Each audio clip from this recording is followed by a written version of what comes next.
तो सिविल जज में जजमेंट लिखाने का सबसे जो मेन ऑब्जेक्ट होता है ये चेक करना कि स्टूडेंट्स को बेसिक जो फॉर्मेट होता है जजमेंट लिखने का वो समझ में आ रहा है उसको, और बेसिक लॉ को एप्लीकेशन करना उसको आ रहा है कि नहीं आ रहा है। ये मेन चीज जजमेंट में देखा जाता है, ये मेन चीज जजमेंट में देखा जाता है।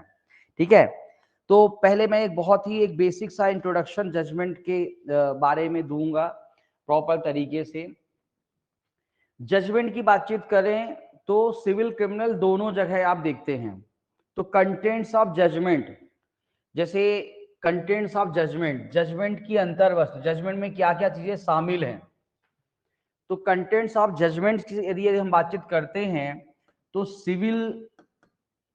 सिविल में कंटेंट्स ऑफ जजमेंट कहां बताया गया है, मैं जजमेंट की अंतर्वस्तु, ठीक है ना, अंतर्वस्तु। तो अंतर्वस्तु सिविल में बताया गया। मैं केवल आज का सेशन लूंगा आपका थोड़ा सा बेसिक बताने में, है ना, ताकि आपको थोड़ा सा बेसिक फंडामेंटल समझ में आ जाए।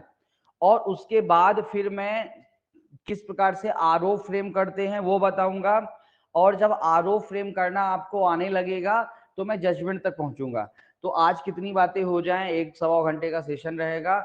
आज कल परसों 2-3 दिन का सेशन हमारा डेमो के तौर पर रहेगा, तो उसके तहत अपन यहाँ पे जुड़ते चले जाइए। अभी आज थोड़ा सा ये भी डिस्टर्बेंस है, कुछ लोग जुड़ते रहेंगे तो उनको भी ऐड करना पड़ेगा।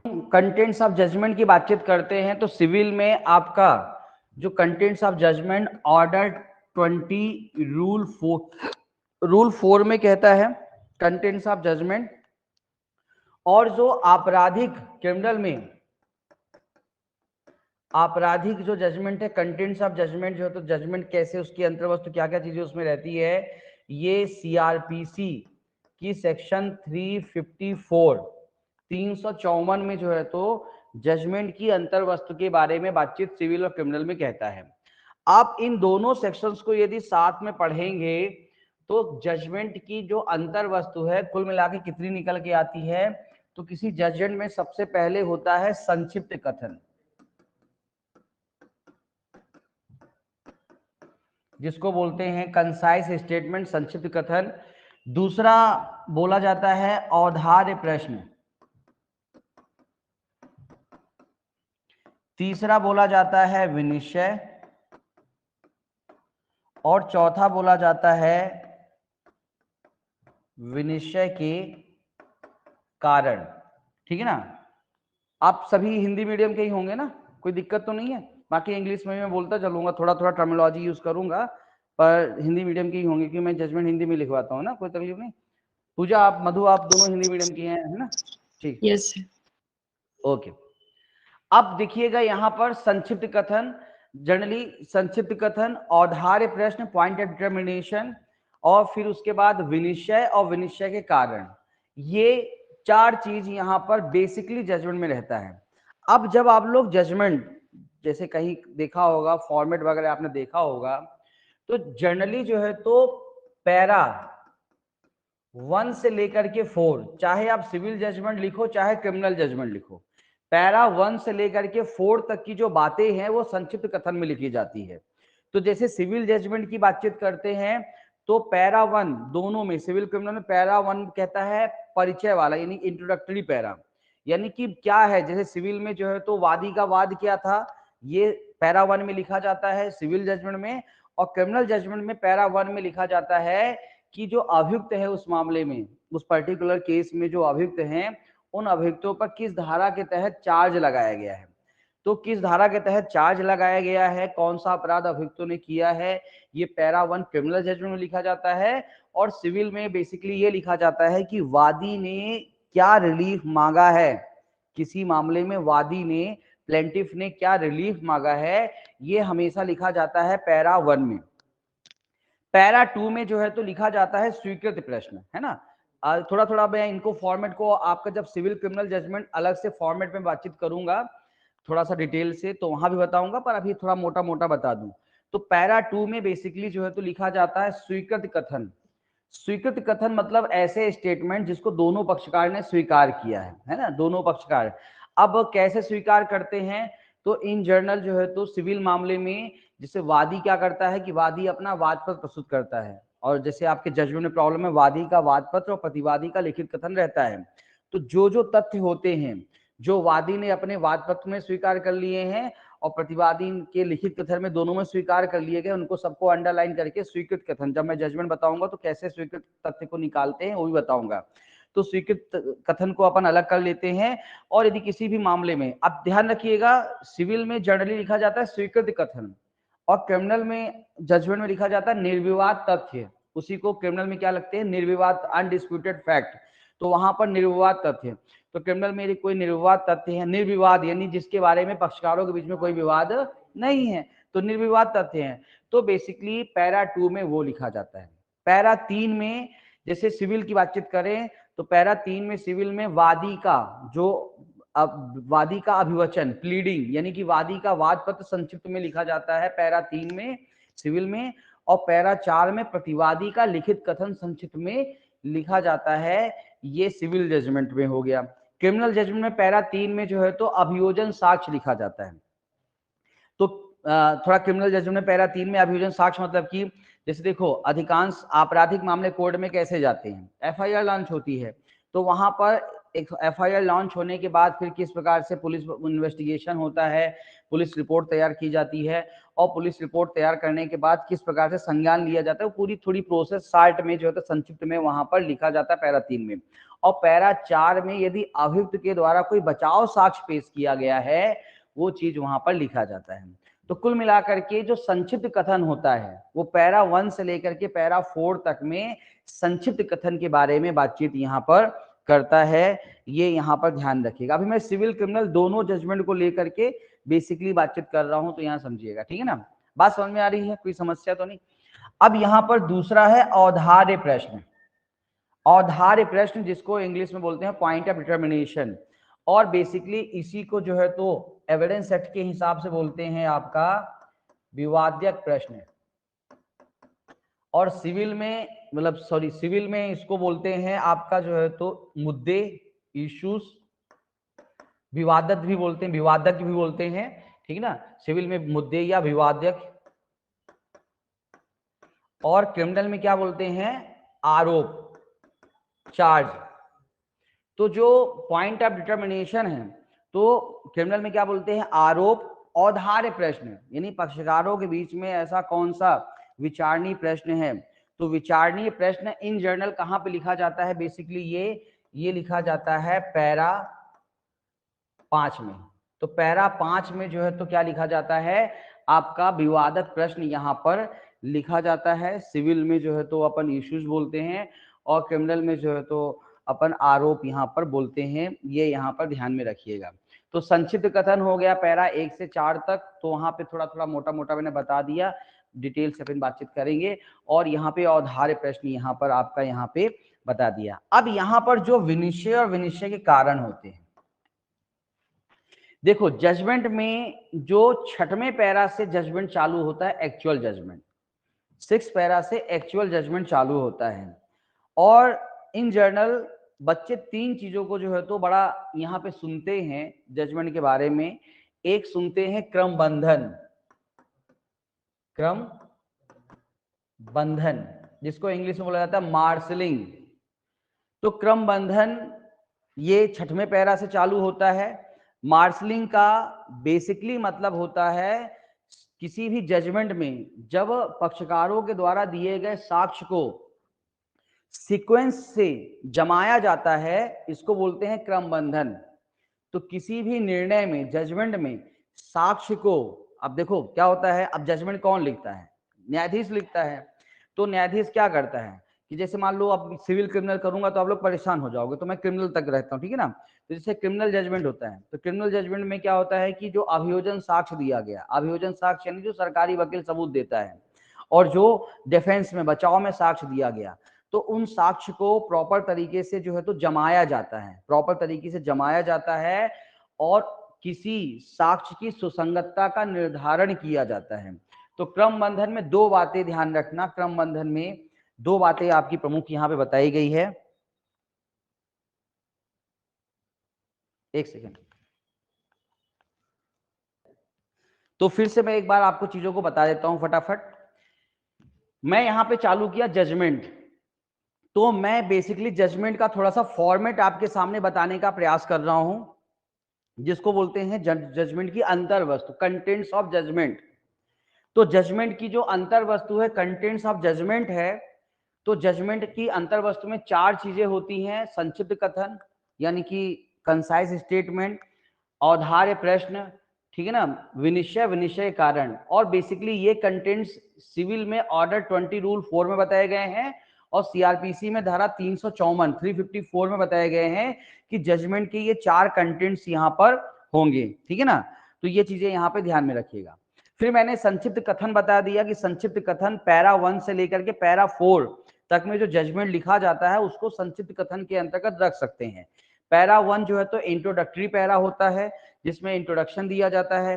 पैरा 2 में जो है तो जनरली जो है तो आपका स्वीकृत तथ्य या अनडिस्प्यूटेड फैक्ट को लिखा जाता है। पैरा 3 में जो है आपका अभियोजन साक्ष्य है ना, क्रिमिनल में, और सिविल में जो है तो वादी का अभिवचन लिखा जाता है, और पैरा 4 में जो है तो प्रतिवादी का अभिवचन या प्रतिरक्षा साक्ष्य लिखी जाती है। और पैरा 5 में जो है तो बेसिकली विचारणीय प्रश्न, यानी किसी भी मामले में जो विचारणीय प्रश्न है उनको लिखा जाता है पैरा 5 में। तो पैरा 5 में विचारणीय प्रश्न, और पैरा 6 जो बेसिकली जजमेंट में जो विनिश्चय यानी डिसीजन होता है और डिसीजन के जो कारण होता है, बेसिकली ये जो है तो पैरा 6 से इसको लिखा जाता है। और पैरा 6 में 3 बातें लिखी जाती हैं। पैरा 6 में बच्चे 3 चीजों को पढ़ते हैं, तो उन्हीं चीजों को मैं समझा रहा हूं। तो पैरा 6 की जो पहली चीज है जिसको बोलते हैं क्रम बंधन, मार्शलिंग, है ना। 3 बातें हैं, अभी तीनों बातों को पहले मैं समझाया तो कौन कौन सी तीनों बातें हैं आपको पता होगा, फिर भी मैं बता देता हूं। क्रम बंधन, एक होता है मूल्यांकन, ठीक है ना, एप्रोसिएशन जिसको इंग्लिश में बोलते हैं, और तीसरा होता है निष्कर्ष। तो ये 3 चीजों को मिला करके आपका जजमेंट होता है। और बेसिकली जजमेंट में जिस चीज को सबसे ज्यादा चेक किया जाता है कि बच्चे को आता है कि नहीं आता है, वो इन्हीं चीजों को होता है। और इसी में जजमेंट में नंबर, मतलब शुरुआती फॉर्मेट में नंबर मिलता है, नो डाउट। इशूज बनाने में नंबर मिलता है, यदि प्रॉपरली जो है तो आप विवादित बना उसमें नंबर मिलता है, तो इसलिए, लेकिन ये 3 चीजों को ज्यादा यहाँ पे ध्यान में रखा जाता है। अब मैं थोड़ा सा क्रिमिनल जजमेंट को समझाते हुए आपको इन तीनों को बताऊंगा, ठीक है ना। तो क्रमबंधन, मूल्यांकन, निष्कर्ष। तो सबसे पहले हम देखते हैं क्रमबंधन क्या होता है, व्हाट इज मार्शलिंग। तो मार्शलिंग की बातचीत, क्रमबंधन की यदि हम बातचीत करते हैं तो क्रमबंधन क्या होता है, मार्शलिंग क्या होता है। तो जैसे 2 बातें ध्यान रखना। मार्शलिंग होता है कि किसी साक्ष्य को क्रम से बांधना, ठीक है ना, साक्ष्य को क्रम से बांधना। भाई देखो, जजमेंट कौन लिखता है, जज लिखता है। तो जजमेंट लिखने के दौरान जो, जैसे क्रिमिनल की बातचीत करेंगे तो जो अभियोजन साक्ष्य प्राप्त होता है और जो प्रतिरक्षा साक्ष्य होती है उसको, वो जो प्रश्न है, अच्छा एक चीज समझना, हर विचारणीय प्रश्न का अलग क्रमबंधन होता है, अलग जो है तो आपका मूल्यांकन होता है, और हर प्रश्न का, है ना। जैसे मान लीजिए कि एक क्रिमिनल में प्रश्न बना कि क्या ए ने बी के साथ स्वेच्छा घोर उपहत्या, मतलब उपहत्या कारित की, है ना, उपहत्या कारित की, ये प्रश्न बना। तो इस प्रश्न के संबंध में अभियोजन के द्वारा क्या साक्ष्य दिया गया है और प्रतिरक्षा के द्वारा क्या साक्ष्य दिया है, उनको सभी को क्रम से लिखना। और दूसरा, किसी साक्ष्य की सुसंगतता, ठीक है ना, का निर्धारण करना। 2 बातें क्रमबंधन में होता है, साक्ष्य को क्रम से बांधना, अरेंज एविडेंस इन सीक्वेंस, और साक्ष्य की सुसंगतता का निर्धारण करना, कोई साक्ष्य रेलेवेंट है कि नहीं है, इस बात का निर्धारण करना। ये 2 काम क्रमबंधन में किया जाता है। अब देखो साक्ष्य क्रम से कैसे बांधा जाता है। तो अब यहाँ पे एक चीज समझना, जो आपका कह सकते हो कि इंडियन एविडेंस एक्ट है, इंडियन एविडेंस एक्ट आपका कहता है बेसिकली साक्ष्य 2 प्रकार का होता है। कितने प्रकार का, 2 प्रकार का। एक होता है आपका मौखिक साक्ष्य, ठीक है ना, और दूसरा होता है दस्तावेजी साक्ष्य। तो जो डॉक्यूमेंट्री एविडेंस है उसमें ज्यादा दिक्कत नहीं जाती है। डॉक्यूमेंट्री एविडेंस का मतलब क्या क्या होता है, जैसे क्रिमिनल जजमेंट में हम लोग बातचीत करेंगे, तो जैसे मान लो कोई अपराध होता है ना, तो कोई अपराध हुआ तो सबसे पहले पुलिस वाले घटना स्थल पे जाते हैं, तो घटना स्थल पे जाते हैं और आसपास इन्वेस्टिगेशन करते हैं, मौका नक्शा बनाते हैं, फिर वहां पे कोई चीज सीज करते हैं, जब्त करते हैं, जब्ती पत्रक बनाते हैं। फिर मान लो कि अपराध हुआ, किसी को मारा गया है, तो उसको कोई भी चोट वगैरह लगी है, उसके लिए उसका मेडिकल करवाते हैं, तो मेडिकल रिपोर्ट बनवाते हैं। फिर उसके बाद एफआईआर, तो जितना भी दस्तावेजी साक्ष्य तैयार करते हैं, ठीक है ना, तो वो यहाँ पर पेश किया जाता है। और मौखिक साक्ष्य के तहत यदि उस मामले में कोई साक्षी है, विटनेस है, तो विटनेस का जो है तो बयान होता है। अब देखो जजमेंट लिखते समय क्या होता है, पूरा चूंकि न्यायालय ने जजमेंट बिल्कुल अंतिम प्रक्रिया है ना, जजमेंट को बेसिकली क्या बोला जाता है, किसी भी कह सकते हो मामले का अंतिम उत्पाद, फाइनल आउटपुट जजमेंट होता है। तो सभी चीज का जो है तो एनालिसिस करके मजिस्ट्रेट यहाँ पर, न्यायालय मजिस्ट्रेट यहाँ पे जजमेंट लिखता है। तो यहाँ पर बेसिकली साक्षी जो मौखिक साक्ष्य के तहत जो है तो जब उसका होती है, तो उसकी आपको पता होगा मौखिक साक्ष्य में साक्षी की क्या होती है, परीक्षा होती है। क्या होती है, परीक्षा होती है।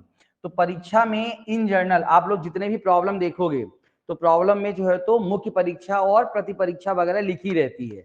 तो परीक्षा यानी कि मुख्य परीक्षा, ठीक है ना, मुख्य परीक्षा और प्रति परीक्षा को प्रॉपर सीक्वेंस से लिखना, प्रॉपर सीक्वेंस से लिखना, यही मार्शलिंग कहलाती है। ठीक है ना। तो जो साक्षी की परीक्षा होती है, मुख्य परीक्षा प्रति परीक्षा, उसको प्रॉपरली सीक्वेंस से जमा करके लिखना प्रॉपर तरीके से, ये इसके तहत होता है। और दस्तावेजी साक्ष्य जितने भी पेश किए जाते हैं, सब में क्या डाले जाते हैं, बाकायदे एनेक्स्टर डाले जाते हैं वहां पर। ठीक है ना। तो वहां पे किसके द्वारा, अभियोजन के द्वारा है कि अभियुक्त के द्वारा है, बाकायदे उनकी नंबरिंग डाली जाती है और उनको जो है तो उनको बताया जाता है। प्रदर्श A1 B1 तो बता दूंगा मैं किस प्रकार से वहां पे, सब किस प्रकार से वहां पे डाला जाता है प्रॉपरली। तो इस प्रकार से यहाँ पर तो कुल मिलाकर के क्रम बंधन में क्या होता है कि साक्ष्य को क्रम से जो है तो बांधना, ठीक है ना, क्रम से बांधना, अरेंज करना, साक्ष्य को बेसिकली जो है तो क्रम से बांधना, अरेंज करना, ये क्रम बंधन का जो है तो बेसिकली काम कहलाता है। बात समझ में आ रही मेरी, ठीक है ना। आप लोग के मन में कोई प्रश्न यदि हो तो पूछ लीजिएगा, बाकी मैं बेसिक से बताना चालू कर रहा हूं। कुछ और यदि आप लोग को ये चीज पता हो तो बता दीजिएगा कि सर ये मुझे पता है, आप कुछ और बताइए। ठीक है, ठीक सचिन, समझ में आ रही बातें, आवाज आ रही है क्लियरली, किस क्लियरिटी के साथ।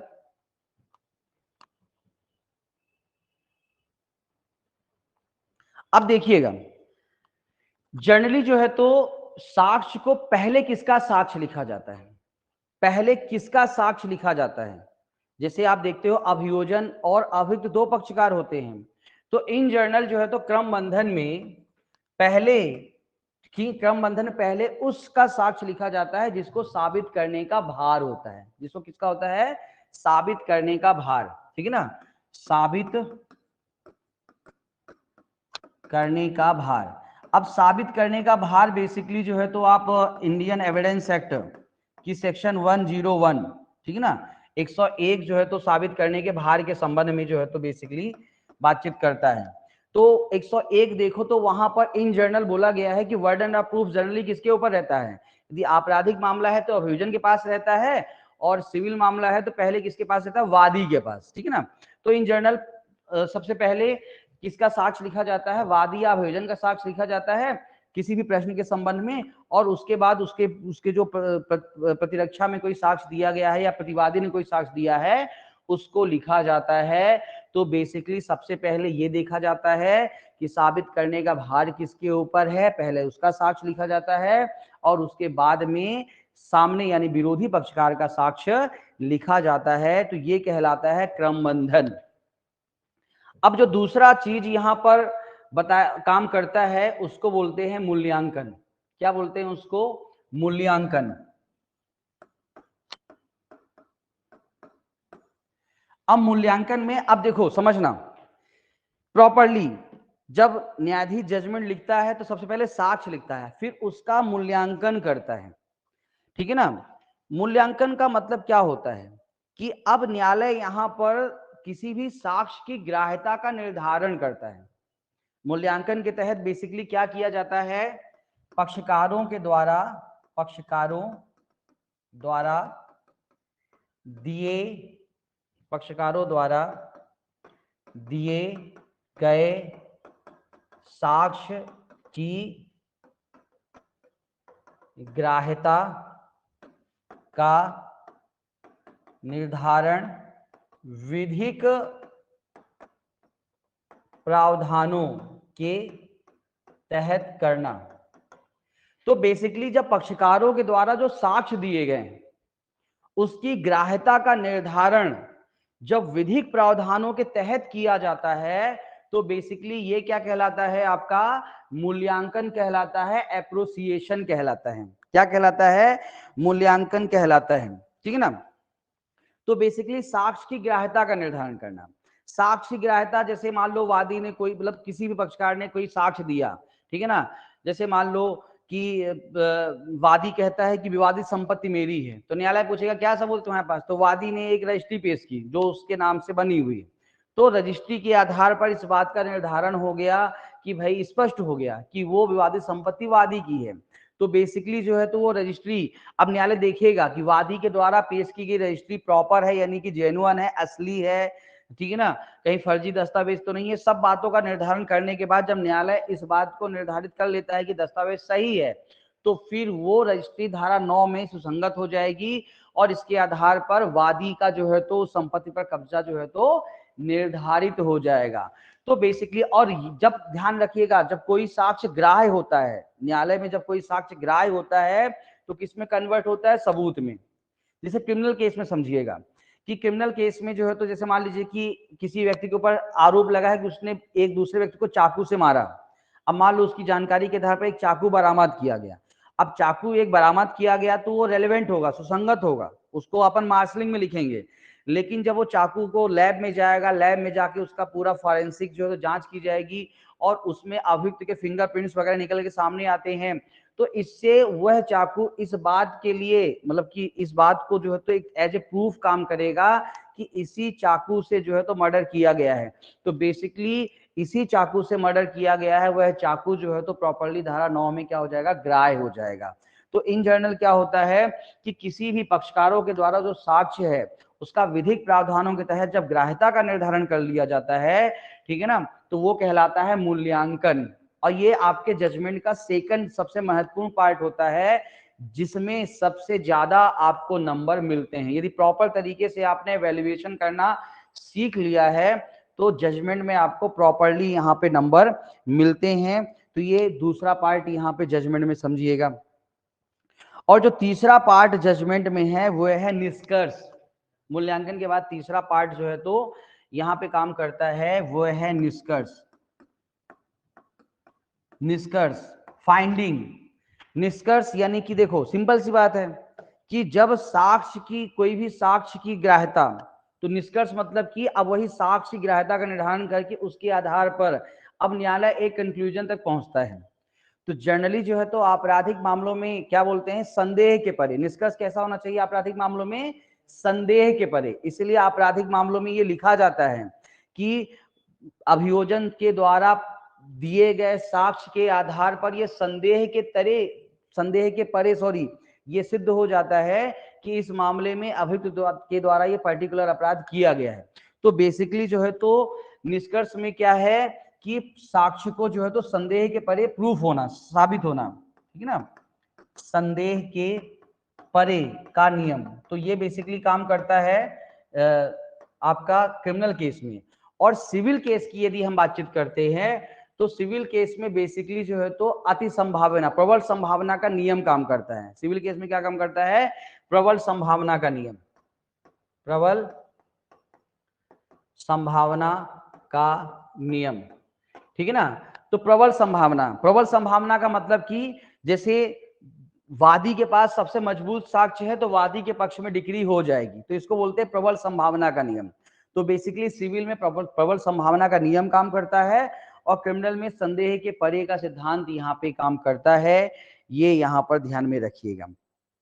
और भी ध्यान रखिएगा कि यदि किसी मामले में, जैसे खासकर क्रिमिनल जजमेंट की हम बातचीत करते हैं, तो क्रिमिनल जजमेंट में कभी आप लोगों ने जजमेंट पुराने पढ़े होंगे या कहीं लिखे होंगे। तो जैसे मान लीजिए चोरी का जजमेंट आप लिख रहे हो, तो चोरी के जजमेंट में 114 है, एविडेंस सेट की धारा 114 की उपधारणा लिखी ही लिखी जाती है। तो क्या होता है, निष्कर्ष में आप उपधारणाओं को भी लिख सकते हो, ठीक है ना, कोई विधिक नियम को भी लिख सकते हो, उपधारणाओं का भी रेफरेंस जो है तो निष्कर्ष में दिया जाता है और उसके साथ कंक्लूजन लिखा जाता है। इस उपधारणा के, ये उपधारणा इस साक्ष्य के आधार पर सिद्ध हो चुकी है और इसके आधार पर निष्कर्ष के तौर पर जो है तो इस मामले में हम कह सकते हैं कि किसी भी अभियुक्त को दोषित कर रहे हैं कि दोषमुक्त कर रहे हैं। ये प्रॉपर तरीके से जो है तो अब कहाँ पे लिखा जाता है, निष्कर्ष में लिखा जाता है। और ध्यान रखिएगा कि ये जो तीन चीजें हैं, ये एक विवादत, एक जो है तो एक आरोप का है। जैसे मान लो कि किसी भी मामले में किसी अभियुक्त के ऊपर 3 धाराओं का चार्ज लगा है, ठीक है ना, तो यदि ऐसा लगता है कि उन तीनों धाराओं का इकट्ठा विचारण करना चाहिए, इकट्ठा ही क्रमबंधन लिखना चाहिए, तो आप इकट्ठा भी लिख सकते हो। साक्ष्य का दोहराव ना हो, साक्ष्य का दोहरा, रिपीटिशन ऑफ एविडेंस ना हो आपके जजमेंट में, तो आप वहां पे ऊपर नोट लिख करके इकट्ठा भी लिख सकते हो। पर आपको लिखना पड़ेगा नोट कि प्रस्तुत मामले में सुविधा के दृष्टि से और साक्ष्य का दोहराव नहीं हो, इसलिए जितने भी विचारणीय प्रश्न हैं सभी का एक साथ ही मूल्यांकन किया जा रहा है। तो आप ऐसा भी कर सकते हो, नहीं तो अलग अलग प्रश्न का यहाँ पर आप निपटारा कर सकते हो। तो ये बेसिकली जजमेंट का आधार है। तो समझ में आ गया ना। तो ये प्रमुख चीज है जजमेंट में आपको यहाँ पर ध्यान में रखना है।